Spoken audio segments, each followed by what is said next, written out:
Assalamualaikum warahmatullahi wabarakatuh. Ila hadratina bil Mustafa Rasulillah sallallahu alaihi wasallam wa ala alihi wa sahbihi wa sahbihi wa tabi'ihi wa ibadihi wa tabi'ihi wa ila jami'il anbiya'i wal mursalin wa ila jami'il malaikati muqarrabin wa ila jami'il awliya wal mursalin wa sahbihi wa sahbihi wa ila jami'il mu'allifil kutubil ladzina ta'allamna wa ila jami'il masyayikhi wa masyayikhina wa ustadina wa mu'allimina wa ila jami'il mutasaddiqina wal mutasaddiqat sanila baina wa ummahatina wa haqqun alaina al-hadirina wa sulihim wa furihim wa faralahum wa sataru yubahum wa nas'al barakati tirkatihim syai'u lillahi lana wa lahumul fatihah. A'udzu billahi minasy syaithanir rajim. Bismillahirrahmanirrahim. Alhamdulillahi rabbil alamin. Ar-rahmanir rahim. Maliki yaumiddin. Iyyaka na'budu wa iyyaka nasta'in. Ihdinas siratal mustaqim. Siratal ladzina an'amta 'alaihim ghairil maghdubi 'alaihim waladdallin. Rabbighfirli wa liwalidayya walil mu'minina. A'udzu billahi minasy syaithanir rajim. Bismillahirrahmanirrahim. Qala al-musannifu rahimahullahu ta'ala wa nafa'ana bihi wa bi ulumihi. Allahumma iftah lana wa lakum bi futuhil arifin. Allahumma iftah lana wa lakum bi futuhil arifin. Allahumma iftah lana wa lakum bi futuhil arifin bi rahmatika ya arhamar rahimin. Walhamdulillahirabbil alamin. Sekarang itu bagian fasal Alamatul Bulugh sudah ya. Surutu ijzail hajar. Faslun utawi iki laiki fasal surutu ijzail hajari utawi piro-piro syarate cukupe bersuci menggunakan batu iku sama niatun wolu ayyakuna suwiji yentah kudu bukti ya ayyakuna suwiji yentah kudu bukti iku bisalasati ahjarin kelawan telu piro-piro watu wa ayun ko lan yentah kudu suci opo al mahallu tempate atau panggonane wa alla yajibalan ojo keburu kering opo an najasu najise wala yantakila lan yenta ojo ngali iya najis wala yaqra'a lan aja kedatangan iya najis alaihi ngatasé najis opo akharu najis kang liyane wala yujawizalan yenta ojo nglewat iya najis sofhatahu ing bokonge wong wa hasyafatahu lan hasafahe wong wala yusibahu lan aja ngenani hu ing najis opo maun banyu wa antakuna lan yenta kudu bukti opo al hajaru batu iku tahiratan suci. Jadi dalam fasal ini akan menjelaskan tentang bagaimana caranya bersuci dengan menggunakan batu. Sebab ketika kita mengalami kekeringan misalnya, atau mengalami darurat air.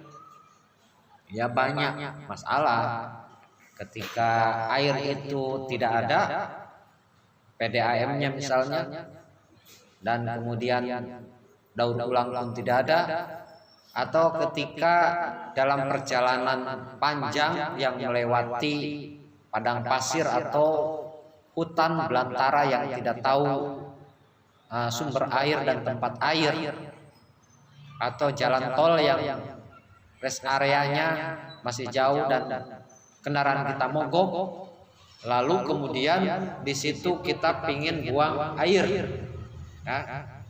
baik berupa air besar ataupun air kecil, baik BAB ataupun BAK. Maka yang harus dilakukan jika tidak ada air menggunakan batu. Bagaimana cara menggunakan batu? Maka di sini syaratnya ada 8. Yang pertama harus dengan menggunakan 3 batu. Jadi batunya itu harus 3, atau 1 batu dengan 3 juru. Batunya hanya 1 tapi ada 3 juru. Nah, itu boleh. Lalu kemudian harus dalam keadaan suci, ya. Harus dalam keadaan suci. Batunya ya batu suci. Maksudnya seperti itu. Jangan batu yang tidak suci, batu yang ada najisnya. Lalu kemudian wala yajib lan ojo keburu kering opo an najsu najisnya. Jadi najisnya jangan keburu kering.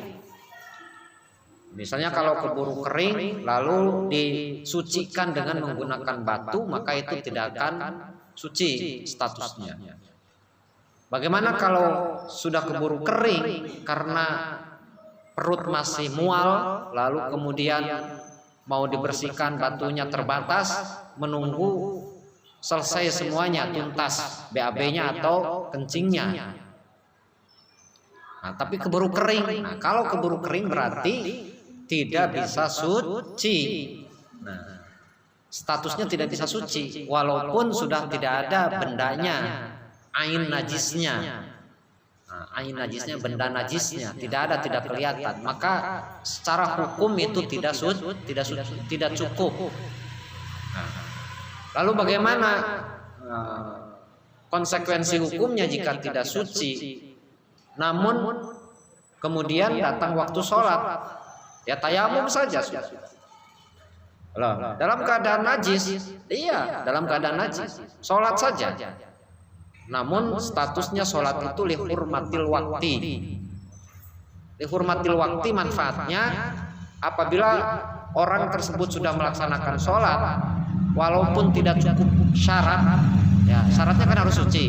Tadi tidak suci. Maka ia jika ajalnya datang sudah tidak punya hutang. Namun apabila panjang umur nanti ketika sudah ada kesempatan mendapatkan air, lalu bersucilah di situ menggunakan air dan kemudian sholat lagi, yaitu sholatnya qadha statusnya. Kalau tadi sholat zuhur, ya, maka nanti juga sholat zuhur ketika sudah ada kesempatan. Ada kesempatannya waktu isya, ya waktu isya saya sholat zuhur itu sholli fardhu zuhri arba'a raka'atin mustaqbilal qiblati qadaan lillahi ta'ala, Allahu akbar. Cara sholatnya karena malam hari walaupun yang diqadha adalah sholat siang hari, maka sunnah membaca Al-Fatihahnya dijaharkan, dikeraskan. Sunnah membaca surahnya pun dikeraskan. Bismillahirrahmanirrahim. Kan kalau sholat zuhur Bismillahirrahmanirrahim. Itu ya. Kalau malam walaupun qadha sholat siang itu sunnah dijaharkan alias dikeraskan suaranya. Paham? Bisa difahami? Ada pertanyaan? Tidak ada. Atau sebaliknya, jika tadi sholat li hurmatil waqti itu malam, lalu kemudian ada kesempatan bersuci dengan sempurna di siang hari, berarti qada sholat malam hari itu dilakukan di siang hari.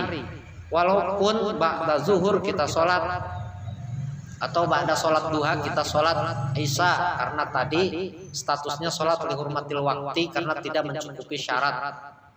Maka walaupun qada sholat isya karena pelaksananya di siang hari, tidak disunahkan dibaca keras baik Al-Fatihah ataupun surah yang biasa dibaca di awal lain di 2 rakaat pertama, yaitu rakaat pertama dan rakaat kedua. Ketiga tempatnya kan biasanya juga sir walaupun sholat malam. Ada pertanyaan? Tidak ada. Ya, kita lanjutkan. Wala yantakilalan aja ngalih ya najis. Ya. Jadi najis itu tidak boleh berpindah. Ya. Misalnya begini, ya, harus saya contohkan. Contohnya begini. Bagaimana? Ini dubur. Tempat keluar kotoran buang air besar. Nah, lalu kemudian ini bokong, bujur. Ya, bujur. Tahu bujur? Kalau ada ini tak gambar. Lalu kemudian kotoran itu keluar, tapi mengenai bujur. Nah, dari sini keluar, lalu mengenai bujur. Bujur atau apa? Bokong ya, bokong. Jadi kan ini tempat keluar najis, tapi najis ini mengenai ini bokong. Kan bokong itu begitu, kalau gitu, ya kan? Bentuknya begitu. Kalau kita nongkrong seperti ini, keluar. Nah, dari tempat keluar ini. Nah, lalu najisnya itu mengenai ini. Paham? Nah, maka ini tidak bisa disucikan. Berarti tidak mencukupi syarat untuk bersuci dengan menggunakan batu. Nah, konsekuensi hukumnya kalau tidak cukup syarat, sholatnya seperti tadi yang sudah dijelaskan. Paham? Ya, bersihkan saja sampai tidak ada ain najisnya, bentuk najisnya supaya tidak ada, dan kita nanti bisa pakai pakaian dalam lagi. Jadi tidak terganggu. Ini kan dalam keadaan darurat. Wala yatra'a alaihi opo akharu najis kang wene, atau tidak tertimpa najis yang lainnya. Misalnya begini, tidak tertimpa najis. Sampean buang air besar, lalu kemudian ada sumur yang khusus untuk buang air besar di situ, tapi tidak ada airnya. Jadi di situ tuh kotoran melulu di bawah, tapi di atasnya pakai bambu. Di atas bambu itu buang air ke bawah, itu kotoran tuh di bawah. Nah, kotorannya turun ke bawah, lalu ada pantulan dari bawah itu air yang sifatnya najis karena kotoran tuh di bawah. Najis. Mantul ke atas. Jadi air dari bawah itu mantul ke atas.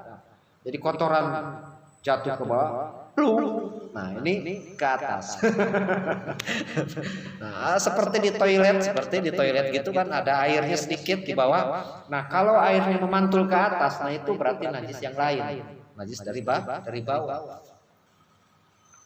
Bahkan apabila air suci itu air laut lah misalnya, tapi air lautnya tenang, terus pakai jamban begitu, pakai bambu. Terus beol dari atas, buang air dari atas, turun ke bawah, ada air yang memantul ke atas. Nah, itu statusnya najis. Karena air yang memantul ke atas itu pasti bergesek dulu dengan kotoran yang turun ke bawah. Paham? Nah, jika najis yang itu, maka tidak bisa disucikan dengan menggunakan batu. Paham? Alhamdulillah. Atau wahasafatahu, lewatnya itu kepada hasafahnya. Ya, misalnya atau misalnya orang laki-laki buang air kecil di kepalanya itu mancur kan, tapi sampai netes ke hasafahnya ke sini. Ya, ke sini. Nah, yang di sini tidak bisa disucikan. Yang bisa disucikan itu yang di ujungnya itu. Jadi rada kangelan juga bersuci dengan menggunakan batu. Jadi nantinya karena kesulitan untuk itu mendingan sholatnya lihurmatil waktu saja. Artinya karena sholat menghormat waktu.